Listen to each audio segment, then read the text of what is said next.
നമസ്കാരം ഗൈസ്, ഇന്ന് ഞാൻ നിങ്ങളെ സ്വാഗതം ചെയ്യുന്നത് സെൻറ് തോമസ് മൗണ്ടിലേക്കാണ്. നടുകാണി മൗണ്ട് എന്നത് വളരെ പ്രശസ്തമാണ്. കോതമംഗലത്ത് നിന്നും 7.5 കിലോമീറ്റർ സഞ്ചരിച്ചാൽ നമുക്ക് ഇവിടെ എത്തിച്ചേരുവാനും സാധിക്കും. കോതമംഗലം രൂപതയുടെ കീഴിൽ വരുന്ന ഒരു തീർത്ഥാടന കേന്ദ്രം കൂടിയാണിത്. കുത്തനെയുള്ള കുന്നുകളാണ് ഇവിടുത്തെ മെയിൻ അട്രാക്ഷൻ.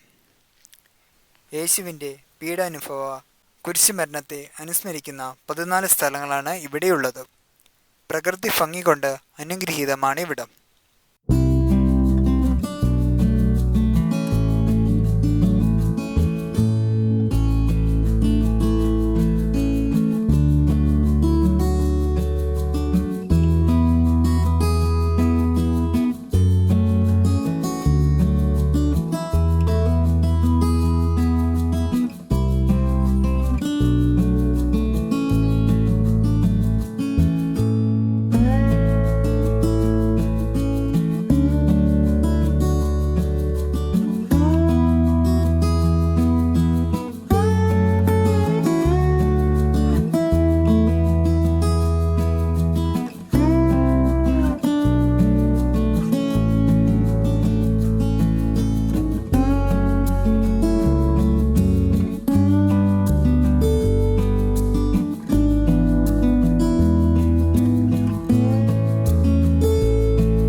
വലിയ നോമ്പിലെ എല്ലാ വെള്ളിയാഴ്ചകളിലും വൈകുന്നേരം 5:15 ആഘോഷകരമായ കുരിശിൻ്റെ വഴി നടന്നു വരുന്നു.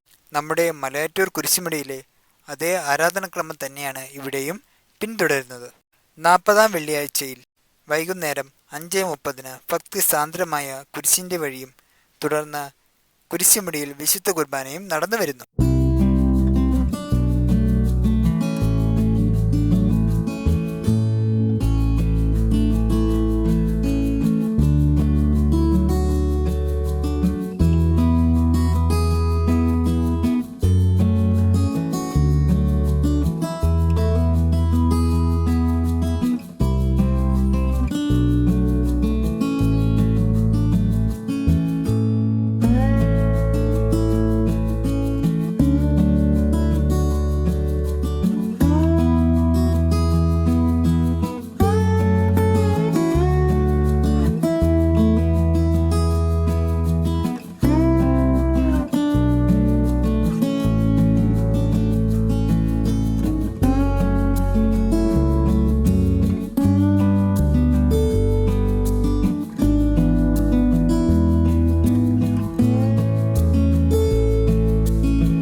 ഓരോ സ്ഥലങ്ങൾ കഴിയുമ്പോഴും പ്രകൃതിയുടെ സൗന്ദര്യം കൂടിക്കൂടി വരുന്നു.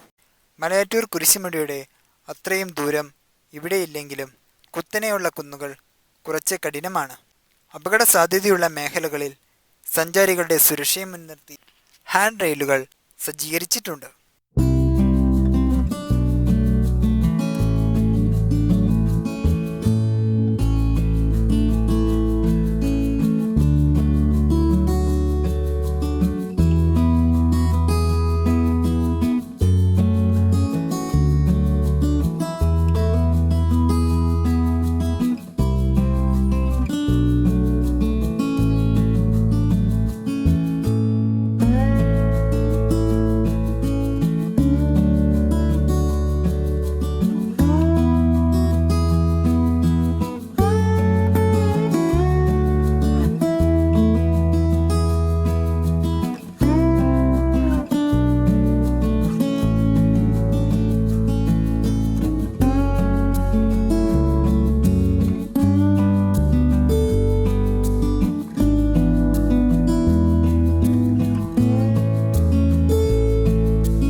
ഇവിടം സന്ദർശിക്കുന്നവർ കുടിവെള്ളം കയ്യിൽ കരുതുക.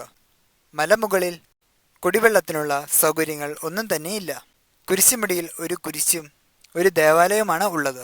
കുരിശുമുടിയിൽ എത്തിക്കഴിഞ്ഞാൽ പ്രകൃതിയുടെ സൗന്ദര്യം നേരിൽ കാണുവാൻ സാധിക്കും. മുകളിൽ നിന്നുമുള്ള 360 ഡിഗ്രി വ്യൂ വളരെ മനോഹരമാണ്. നട്ടുച്ചയ്ക്ക് പോലും കാറ്റിൻ്റെ സാന്നിധ്യമുള്ളതുകൊണ്ട് തന്നെ മലമുകളിൽ ചൂട് അനുഭവപ്പെടുന്നില്ല എന്നതാണ് സത്യം.